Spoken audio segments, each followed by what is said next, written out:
Kalau sehari ini hari Jumat tanggal 14 Agustus 2020. Seperti hari sebelumnya kita belajar bahasa Indonesia. Hari ini materinya tentang dongeng, nak lah. Dongeng, tapi hari ini ada dua judul. Yang pertama Asal Mula Belimbing Wuluh, kemudian Kisah Si Cacing dan Pohon Apel. Kalian bisa buka bukunya halaman 15-16, kemudian 18-19, di sana ada ceritanya. Nah sekarang rasakan bacain ceritanya ya, dari Asal Mula Belimbing Wuluh dulu ya. Dengarkan baik-baik. Dahulu kala terdapat sebuah desa yang bernama Desa Manis. Nah kemudian desa tersebut terkenal dengan desa yang memiliki buah-buahan yang sangat manis. Nah jadi asal mula desa itu mengapa disebutkan Desa Manis? Karena di sana terdapat buah yang sangat manis. Di tepi sungai Desa Manis terdapat sebuah gubuk kecil. Sebuah gubuk tua itu dihuni oleh seorang gadis yang cantik jelita bersama neneknya. Jadi ada dua orang anak lah, gadis dan neneknya. Gadis itu bernama Wuluh. Nah namanya Wuluh. Usia Wuluh telah melewati masa kedewasaan. Sejak masa kedewasaannya telah tiba, sejak itulah dia gemar menanam buah-buahan di halaman rumahnya. Kemudian setiap buah yang ia tanam selalu menghasilkan buah yang manis sesuai dengan nama kampungnya tadi, nak lah. Kemudian Wuluh begitu piawai merawat neneknya yang sedang sakit hingga suatu hari neneknya meninggal. Kemudian si Wuluh ini hidup sebatang kara, tidak ada siapapun yang menemaninya kecuali buah-buahan tadi. Kemudian kini Wuluh hanya tinggal sebatang kara. Kemudian Wuluh begitu menyukai belimbing yang rasanya begitu manis dan segar. Nah jadi dahulu kala itu belimbing itu katanya dalam dongeng ini adalah rasanya manis dan segar, buahnya kecil berwarna hijau serta kekuning-kuningan. Suatu ketika tanaman yang ia tanam diserang oleh hama yang menyebabkan tanaman miliknya mati. Namun hanya satu yang tidak diserang oleh hama tersebut, yaitu belimbing. Jadi tanaman yang lainnya diserang oleh hama, ternyata hanya belimbing yang tidak diserang oleh hama. Apa yang terjadi? Begitu sayangnya Wuluh terhadap buah tersebut membuat ia enggan berbagi kepada siapapun. Jadi karena buahnya tinggal satu aja tadi macamnya, dia tidak mau berbagi dengan siapapun. Kemudian hingga suatu hari ada seorang pengemis, nenek-nenek yang sudah pikun singgah di rumahnya. Apa kata nenek? "Cu, bolehkah nenek ini singgah sebentar beristirahat di bawah pohon buah ini?" tanya nenek tersebut. "Tidak, ini milikku, tidak ada seorang pun yang boleh mendekati tanamanku ini," bentak Wuluh. Wuluh begitu geram dan marah melihat nenek tersebut dan yang tidak beranjak dari tanaman miliknya. Lantas Wuluh melemparnya dengan belimbing yang telah busuk. Nah karena nenek tadi tidak mau jauh dari belimbing tadi, kemudian dia lempar belimbing yang sudah busuk ke neneknya tadi. Apa yang terjadi? Kemudian kata nenek, "Begitu jahat sifatmu, nak, tak sebanding dengan wajah parasmu yang sangat cantik dan lembut. Kemudian tidakkah kamu menyadarinya, nak?" ucap nenek sambil berusaha bangun. Keesokan harinya Wuluh bangun dan langsung menuju tanaman belimbing tersebut. Namun apa yang terjadi, nak? Ternyata belimbing yang asalnya manis tadi berubah jadi masam, jadi kecut rasanya, tidak enak lagi. Kemudian belimbing Wuluh pun sangat menyesal atas perbuatannya karena dia tidak mau berbagi belimbing tadi dengan nenek tadi. Nah kita kan tidak tahu nenek itu apakah benar-benar pengemis misalnya, atau malaikat yang diturunkan Tuhan untuk menguji manusianya. Nah oleh karena itu kalau kita dengan orang lain, siapapun, orang kaya, orang miskin, orang yang latar belakang sosial bagaimanapun, kita harus tetap baik ya, karena kita tidak tahu itu utusan dari Tuhan misalnya menguji kita. Nah kemudian dalam cerita ini asal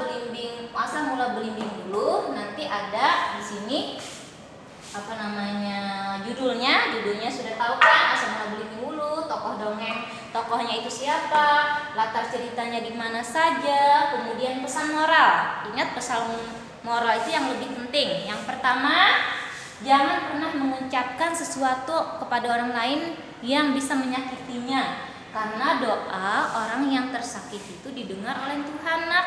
Kalau dia berdoa atau mendoakan yang tidak baik, pasti akan dikabulkan. Siapa yang dapat doa itu yang tidak baiknya? ia orang yang didoakan itu. Makanya kita harus selalu baik dengan orang lain. Kemudian jangan pelit kepada siapapun. Pelit itu tidak bagus. Kalau kamu pelit dengan orang lain, maka Tuhan pun tidak akan memberikan kamu banyak rezeki, ya, karena melalui kamu misalnya karena kamu sering bersedekah, membagi makanan, membagi apapun, nah itu akan semakin lancar Tuhan memberi kepada kamu, ya. Kemudian untuk cerita kedua, langsung kepada kisah si cacing dan pohon apel. Jadi dalam cerita ini singkat saja, anak Pak, cacing ini dia berada di dalam tanah tuh mencari makanan,